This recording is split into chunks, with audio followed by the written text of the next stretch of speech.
क्या कहता है कि मैनेजमेंट क्या है, ये कैसे की जाती है मैनेजमेंट सीरीज।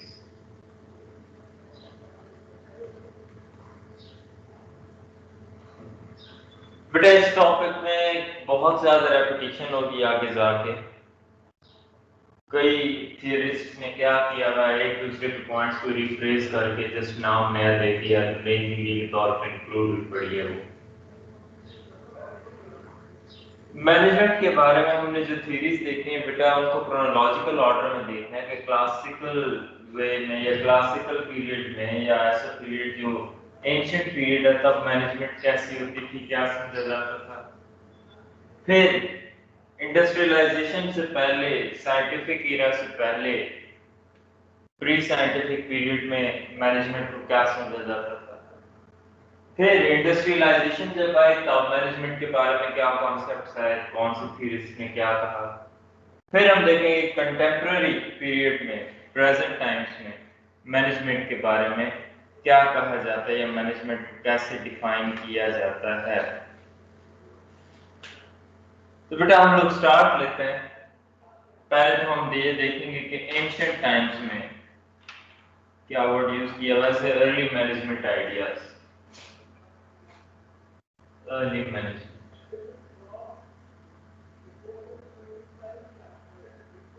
आइडियाज या एंशिएंट में मैनेजमेंट आइडियाज भी कह सकते हैं आप।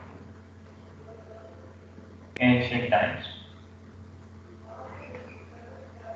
बेटा अगर हम एंशिएंट टाइम में देखें तो हमें कोई मैनेजमेंट स्टडीज या मैनेजमेंट से रिलेटेड कोई खास एजुकेशनल मटेरियल या थ्योरेटिकल मटेरियल या कोई ऐसा थियरिस्ट या फिलोसफर जिसने मैनेजमेंट पे काम किया वो खास नजर नहीं आता। एंशिएंट टाइम्स में मैनेजमेंट होती थी, इस बात का हमारे पास क्या सबूत है कि मैनेजमेंट तब भी होती थी। हमें वहां पे अगर हम अपने इर्द गिर्द देखें तो हमें जो एंशिएंट बिल्डिंग्स नजर आती हैं,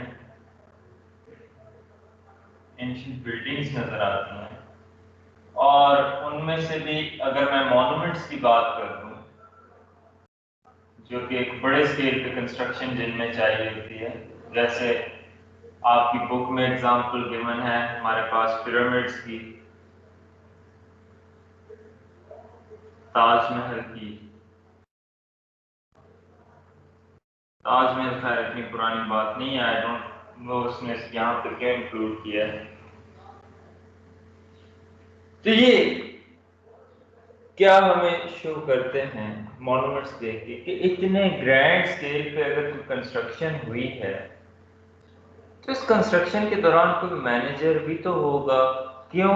कोई ना कोई पर्सन तो होगा जिसने इंस्ट्रक्शंस दी होंगी सारी लेबर को। इंस्ट्रक्शंस देना तो मैनेजर का काम है। कोई तो ऐसा होगा जिसने प्लानिंग की होगी कि कौन सी लेबर को या किस पर्सन को कहाँ यूटिलाइज करना है। ऐसा तो नहीं होगा कि जो भी आया उसने मुंह उठाया, कोई भी चीज पकड़ी और काम को शुरू हो गया। कोई तो ऐसा पर्सन इन प्रोजेक्ट्स के दौरान होता होगा जिसने कॉन्फ्लिक्ट्स मैनेजमेंट मैनेज किए होंगे, लोगों के दरमियान कॉन्फ्लिक्ट्स आए होंगे। क्यों? क्योंकि thousands of people worked in construction of these monuments. तो अगर मैं देखूं मुझे प्री हिस्टोरिक मॉन्यूमेंट्स या प्री हिस्टोरिक खैर मैं नहीं कह सकता, बहुत किसी बात से मुझे कि एंशिएंट मॉन्यूमेंट्स जो नजर आते हैं उनसे ये मुझे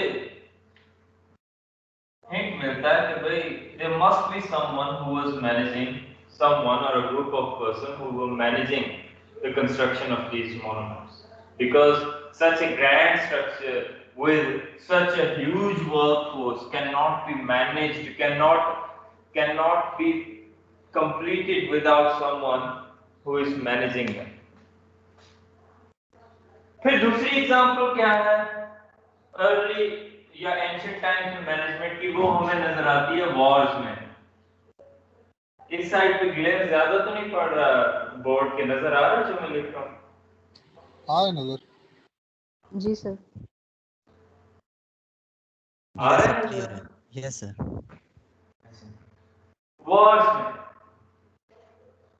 Wars में there are hundreds of thousands of soldiers. They need commands. There are limited resources for the army. Ancient times की बात है. Those resources need to be utilized to the fullest. क्या उन रिसोर्सेज को मैनेज करने के लिए, उन सोल्जर्स को मैनेज करने के लिए कुछ लोग तो होंगे. तो हम ये कह सकते हैं कि अर्ली मैनेजमेंट हमें किस तरह की नजर आती है. अर्ली मैनेजमेंट आइडियाज हमें इस तरह का इन दो चीजों से, वॉर से या अपनी हमारे पास एंशिएंट मॉन्यूमेंट से पता चलता है कि कोई ना कोई पर्सन होगा जिसने मैनेज किया होगा. वो क्यों हम कह रहे हैं? क्योंकि इसके लिए इंस्ट्रक्शंस की भी जरूरत है, प्लानिंग की भी, कॉन्फ्लिक्ट रेजोल्यूशन की भी, यूटिलाइजेशन ऑफ रिसोर्सेज की भी. तो यही काम तो मैनेजर के हैं. तो मैनेजर तब भी होंगे, लेकिन कोई खास मैनेजमेंट स्टडीज तब नहीं. फिर उससे अगर हम थोड़ा सा आगे बढ़े, मैंने कहा हम देखते हैं कि इंडस्ट्रियलाइजेशन से पहले, साइंटिफिक एरा के स्टार्ट से पहले मैनेजमेंट कैसी थी, या मैनेजमेंट के बारे में क्या कॉन्सेप्ट्स पाए जाते थे.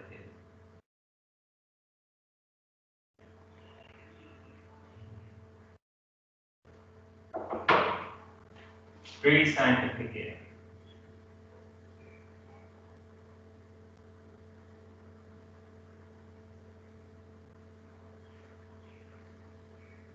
Before industrialization,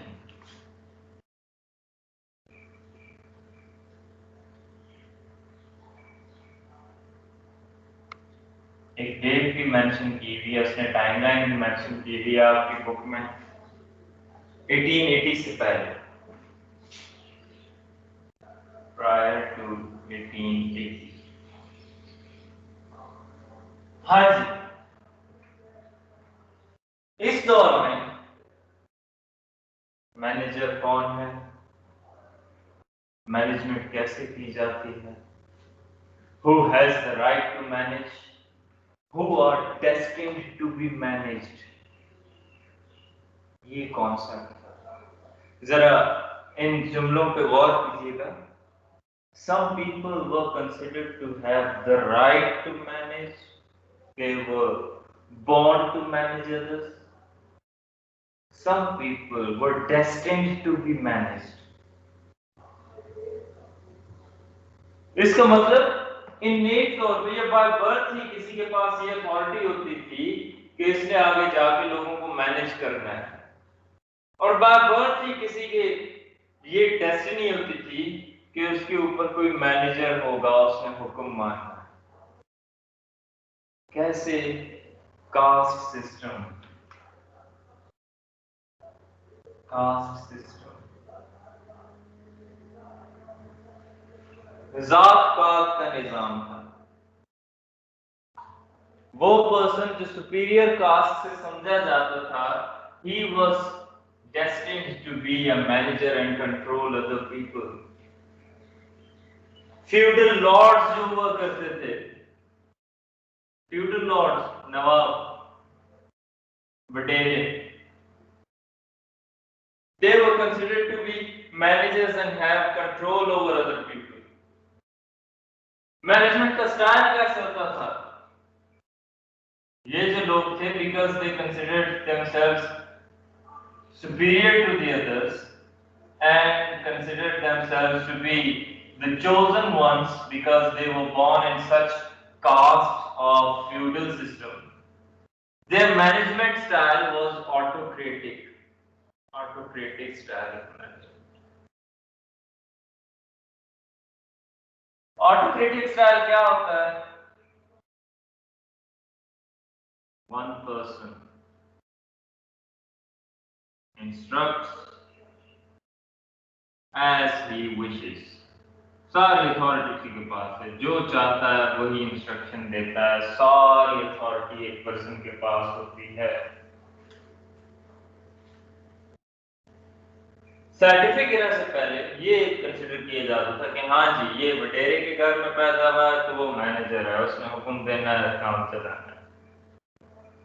सारी अथॉरिटी से उसने जो कह दिया हो वही होगा। ये मजारे फिगर पैदा हुआ है तो इसका सर ये तो अभी भी होता है जी, अभी भी होता है ये अभी सिंध भी में, होता है। बलूचिस्तान में। अभी हम देखें तो अगर हम पाकिस्तान में एग्जाम्पल लें तो मैंने जो जो चीज खुद विटनेस किया है वो इंटरनल सिंध में विटनेस किया है। ये सारा कुछ मैंने अपनी आंखों से देखा तो मैं कह रहा हूँ कि हाँ जी बिल्कुल ऐसा ही है, ऐसे ही। वहां पे भी उन एरियाज में समझे कि वहां साइंटिफिक डेवलपमेंट हुई नहीं ना। साइंटिफिक डेवलपमेंट का तो आप वहां पे सोच ही नहीं सकते कि कोई हुई है या नहीं हुई। उसी तरह प्री साइंटिफिक एरा की सोच रखने वाले लोग हैं, उसी तरह की फैसिलिटीज के साथ रहने वाले लोग हैं। कुछ अवेलेबल नहीं है, they have no education, no right to the education, no right to vote, no right to breathe freely, and they are just like born to serve the feudal lord of that specific area. Even they are not allowed to exercise or practice any kind of religion without the consent of the feudal lord. Even religion की भी उनको education नहीं लेने देते। दुनियावी education के से तो वैसे ही पाकिस्तानी भागते हैं, रिलीजन की एजुकेशन की तरफ भी नहीं आने देते। तो बेटा ये सिस्टम था हमारा प्री साइंटिफिक एरा में। इसमें आपने एक ये बात याद रखनी कि ऑटोक्रेटिक स्टाइल था, कास्ट सिस्टम और फ्यूडल सिस्टम, फ्यूडल लॉर्ड्स पे वहां पे इजारादारी थी। इसके अलावा कोई हमारे पास proper management studies pre scientific era में नहीं। इसके बाद आके हमारे पास हमारी मैनेजमेंट स्टडीज की डिफरेंट थ्योरीज मिलना शुरू हुई साइंटिफिक एरा। अब हम आ जाते हैं साइंटिफिक।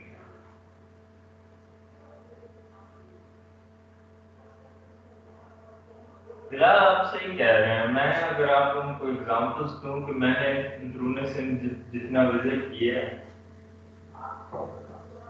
बहुत बुरे हालात, बहुत बुरे हालात। सर नॉर्थ कोरिया में भी तो ऐसे ही होता है जी, नॉर्थ कोरिया में भी तो ऐसे ही होता है सर, उधर भी यही सिस्टम है almost. North Korea? Yes sir.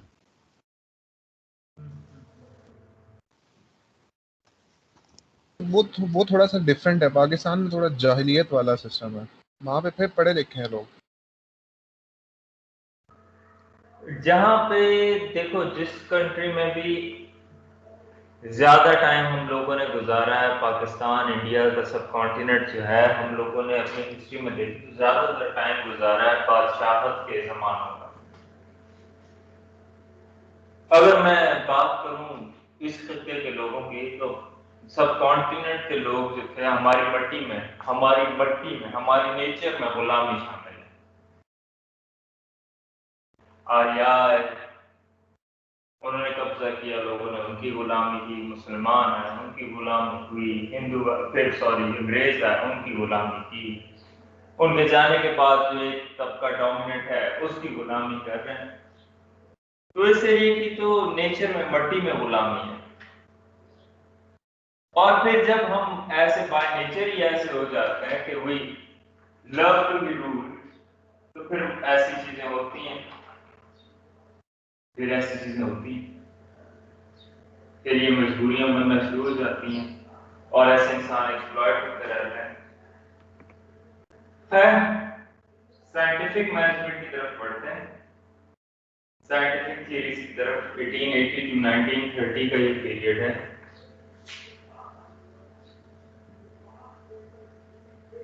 1880 to 1930 revolution आया, इंडस्ट्रियलाइजेशन शुरू हुई। इंडस्ट्रियलाइजेशन जब शुरू हुई थी बेटा, तब एकदम ये हमारे पास मटेरियलिज्म स्टार्ट हुआ था। रियलाइज किया गया था, कंट्रीज ने रियलाइज किया था कि they have to improve their economy. और ये जो हमारा कैसे इकोनॉमीज इम्प्रूव होंगी अगर इंडस्ट्रीज लगाएंगे। इंडस्ट्रीज जब लगाई गई तो ज्यादा से ज्यादा एक जुनून था कि अचीव करना ही करना है, सबसे आगे निकलना ही निकलना है, काम नहीं रुकना चाहिए, काम नहीं रुकना चाहिए। पहले थोड़ा सा इससे बैकग्राउंड की बात कर लेते हैं, फिर मैनेजमेंट से रिलेट करते हैं। इवन इतना ज्यादा काम को या इंडस्ट्रियलाइजेशन को प्रमोट किया गया, कैपिटलिज्म को इतना ज्यादा प्रमोट किया गया। आप लोग सारे इसको पढ़ चुके हैं तो कैपिटलिज्म तो जानते ही होंगे। इतना ज्यादा इसको फैसिनेटिंग लगा ये और इतना प्रमोट किया गया इसको कि इवन मैंने आप लोग बिजनेस कम्युनिकेशन में भी बताया था कि even they use religion to support this idea of materialism. US में जब यूएस के लिए ये सारी बनाया जा रहा था माइंड मैप, एक प्लानिंग हो रही थी यूएस की कैसा कंट्री होना है, it will be a city upon the हिल, जिसको लोग देखेंगे और अश करेंगे कि ऐसा होना चाहिए। तो वहां पे इस इंडस्ट्रियलाइजेशन को प्रमोट करने के लिए इवन क्या किया गया था कि प्रीस्ट से ये बात रिलीजन में शामिल कराई गई थी कि आप जिस फाइनेंशियल कंडीशन में इस दुनिया से जाएंगे, आप नेक्स्ट वर्ल्ड में भी उसी फाइनेंशियल कंडीशन में आफ्टर वर्ल्ड में भी आप लोगों की जिंदगी गुजरेगी। अब इस सिचुएशन में जब एक चीज ऑब्सेशन बनी पड़ी है, तो क्या किया जा रहा था साइंटिफिक एरिया में? मैनेजमेंट का फोकस क्या था? To improve work efficiency. Work efficiency, efficiency बढ़ा के क्या होगा? मेन मकसद क्या है? टू मैक्सिमाइज या इंप्रूव प्रोडक्शन।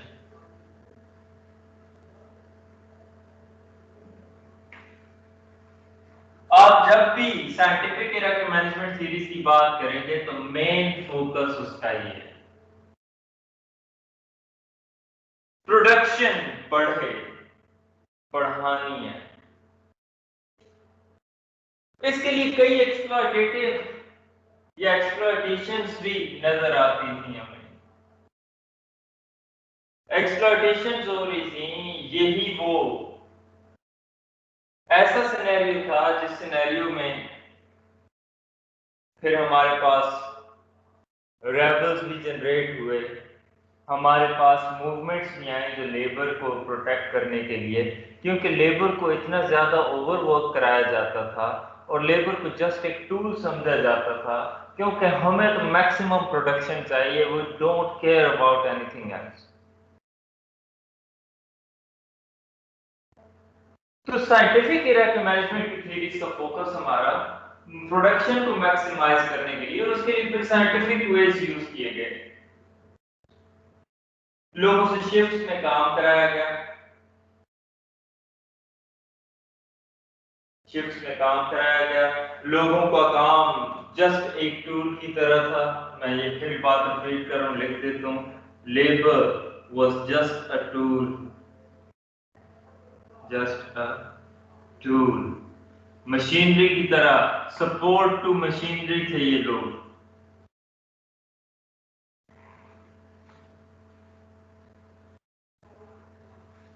नोटिस कीजिएगा कि इस पीरियड के बारे में मैंने जितनी भी बात की, इसमें मैनेजिंग पीपल वाली कोई बात नजर नहीं आ रही। A manager in that era just wanted to manage tasks and manage tasks in such a way that they yield maximum production, maximum production। Scientific management को, एक हमने सीरीज में साइंटिफिक मैनेजमेंट पढ़ लिया बेटा, साइंटिफिक मैनेजमेंट की theory इसमें आई जिसको टेलरिज्म भी कहा जाता है, जो हमारा नेक्स्ट टॉपिक है। साइंटिफिक एरा में दो थ्योरीज हैं हमारे पास, एक टेलरिज्म और एक जनरल एडमिनिस्ट्रेटिव थ्योरी।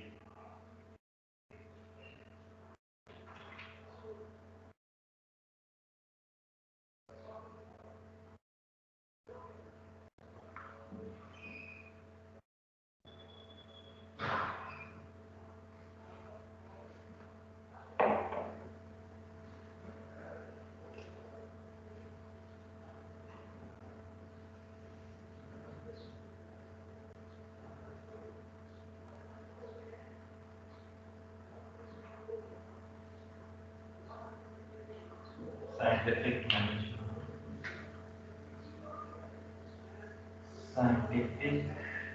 मैनेजमेंट या टेलरिज्म।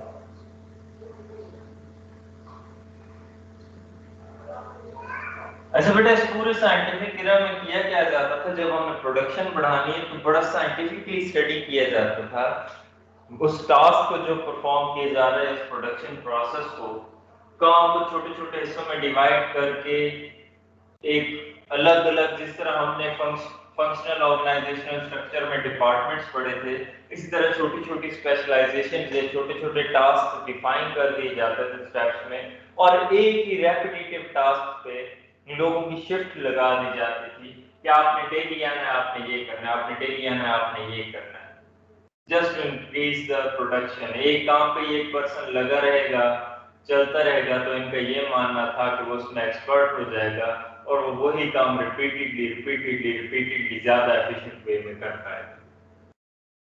अब साइंटिफिक मैनेजमेंट क्या कहती है, ये थ्योरी क्या कहती है हमें, ये टेलरिज्म क्या कहता है। टेलरिज्म पहली बात तो ये है कि हमें दिया किसने, ये फ्रेडरिक विंस्लो टेलर एक बेटा हमारे पास फिजिसिस्ट था।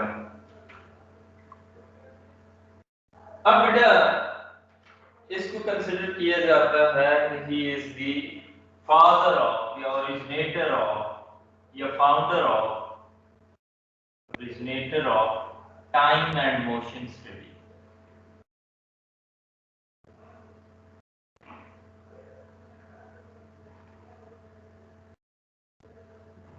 Time and motion study, time and motion study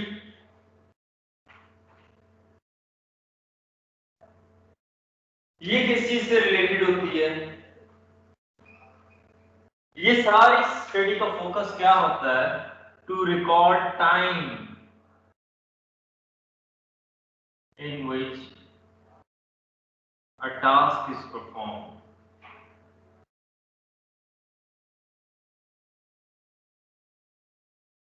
मकसद क्या है, प्रोडक्शन इंक्रीज करना। तो टाइम एंड मोशन स्टडी की हेल्प ली गई कि डिफरेंट वेज में वही task, same task different ways में परफॉर्म किया गया। जब डिफरेंट वेज में परफॉर्म किया गया तो देखा गया कि कौन से वे ने कितना टाइम लिया। जिस वे ने सबसे कम टाइम लिया उसको कहा जाता है कि साइंटिफिकली ऑप्टिमम वे है इस चीज को प्रोड्यूस करने का, और scientifically this is the best way to carry out the production process. मैं फिर बता रहा हूं कि साइंटिफिक मैनेजमेंट की ये जो हम बेसिस कह रहे हैं कि टाइम एंड मोशन स्टडी है, टाइम एंड मोशन स्टडी क्या करती है, कोई भी काम किसी खास अंदाज में किया जा रहा है उसका टाइम रिकॉर्ड करने। तो फॉर एग्जांपल अगर ये डस्टर बनाना है तो ये डस्टर बनाने के 2-3 तरीके हमें पता हो, तो एक तरीके से हमने बनाया, दूसरे तरीके से बनाया, तीसरे तरीके से बनाया। हमने जो तीनों तरीकों से ये डस्टर बना लिया तो देखा कि कौन सा ऐसा तरीका था जिसमें सबसे कम टाइम लगा। जिसमें सबसे कम टाइम लगा हम उसे कहते हैं कि वो ऑप्टिमम वे है ऑफ प्रोड्यूसिंग दिस डस्टर या इरेजर जो भी है। अब बेटा क्या किया, इसका बेटा टेलर की साइंटिफिक मैनेजमेंट में हमारे पास आते हैं 4 प्रिंसिपल्स इसके। तो बेसिकली करना क्या होता है बेटा, इसने किया क्या कि काम को छोटे छोटे पार्ट्स में डिवाइड किया, नेटवर्क एनालिसिस किया, कौन से काम पे कितना टाइम लग रहा है, उससे ऑप्टिमम वेज आइडेंटिफाई किए। इसके 4 प्रिंसिपल्स इंपॉर्टेंट हैं कि साइंटिफिक मैनेजमेंट कैसे की जाती है टेलर। पहला क्या है, साइंस ऑफ वर्क।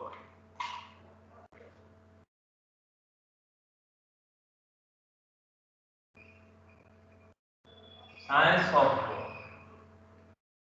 टेलर ने कहा कि ऐसा नहीं करना चाहिए कि आपको जिस मेथड से कोई भी काम परफॉर्म करना आता है आप लोग आए और उसी मेथड से शुरू हो जाएं, बल्कि आपको scientifically time and motion study apply करके किसी भी काम को परफॉर्म करने का मोस्ट एफिशिएंट वे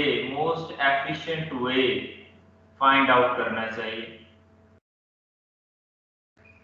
आपने डस्टर बनाना है तो ऐसा नहीं है मुझे इस तरह बनाना आता है मैं इस तरह बना रहा हूं, मुझे इस तरह आता है मैं इस तरह बना रहा हूं ना। काम को छोटे छोटे पार्ट में डिवाइड किया, जैसे डस्टर बनाना तो आपकी डस्टर को बनाने का most efficient way find out करें, उस वे को अडॉप्ट करें ताकि प्रोडक्शन मैक्सिमाइज हो।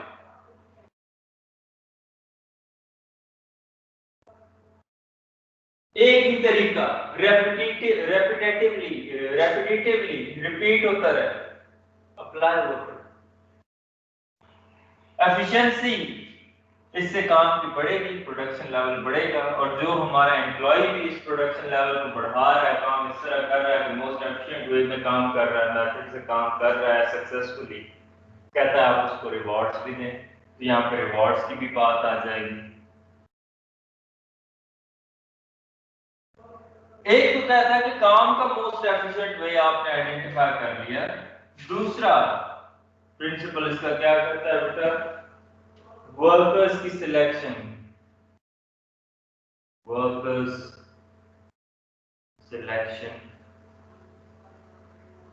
इन साइंटिफिक या ऑन साइंटिफिक बेसिस।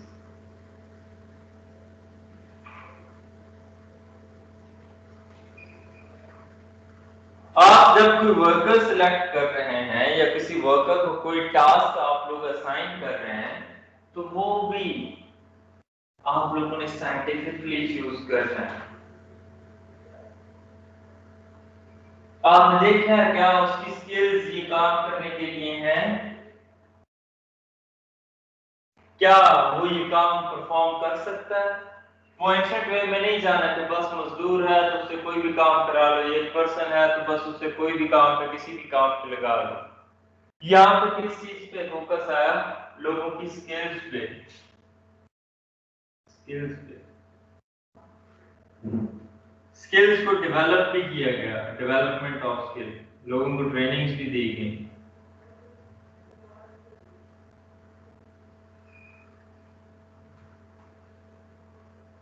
पहले इसने क्या कहा कि आप लोग काम करने का एफिशिएंट वे फाइंड आउट करें, फिर उस काम के लिए जो आप लोग वर्कर सिलेक्ट करें वो भी साइंटिफिक बेसिस पे करें। क्या साइंटिफिक बेसिस है कि उनका स्किल सेट, उनकी कैपेसिटी, उनकी कैपेबिलिटी इस काम के लिए वेल सूटेड हो, और उनकी स्किल्स को साथ साथ पॉलिश भी करें। लेकिन साइंटिफिक मैनेजमेंट ये सब कुछ इसलिए कर रही है, उनमें डेवलपमेंट ऑफ स्किल्स भी इसलिए कर रही है और वेल सूटेड पर्सन भी इसलिए ढूंढ रही है क्योंकि इसने उसी एक ही काम में उस पर्सन को स्पेशलाइज करा के फिर शिफ्ट्स में लगा के वही काम उसके डेली बेसिस पे कराना है, कराना है, कराना है। फिर बेटा कहता है कि क्या आपने साइंटिफिक वे में most efficient way find out कर लिया, आपने बेस्ट सूटेड वर्कर ढूंढ लिया, अब जी बेस्ट सूटेड वर्कर को साइंस ऑफ वर्क से कंबाइन करते हैं। हाँ जी, तीसरा स्टेप क्या है, कंबाइन 1 and 2।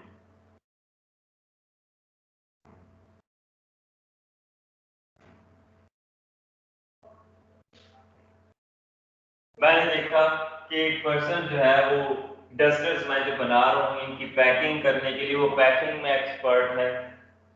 अच्छा जी, मैंने क्या किया, मैंने वो वे फाइंड आउट किया, वे फाइंड आउट किया जो सबसे एफिशिएंट वे, उस एक्सपर्ट को उस एफिशिएंट वे के मुताबिक डस्टर्स पैक करने पे लगा दिया। तो best option use for the best way of doing something, production बढ़ेगी, टाइम कम लगेगा। और चौथा पॉइंट क्या कहता है बेटा, इसका फोर्थ प्रिंसिपल हमें क्या करता है, कहता है equal distribution of work,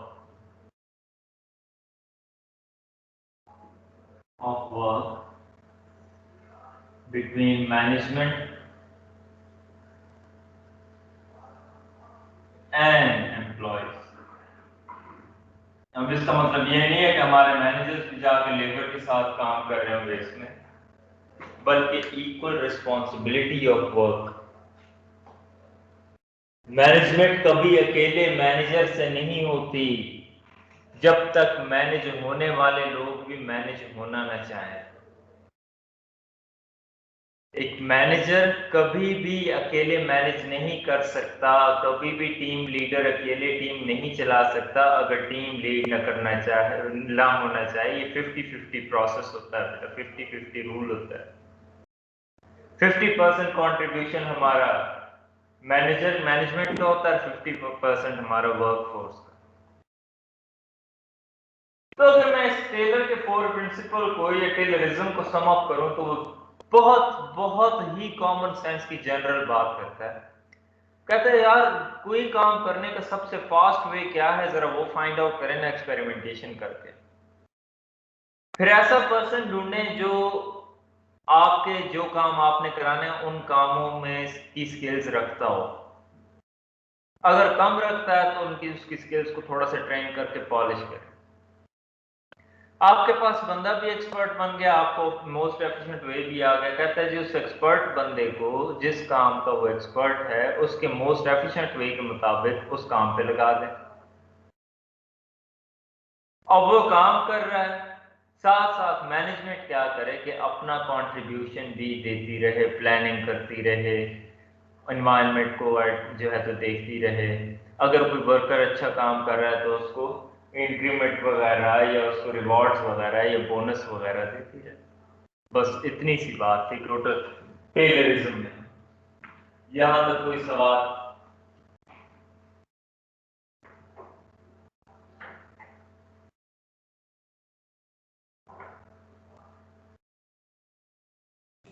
clear है सर। क्वेश्चन सो तो नहीं गए?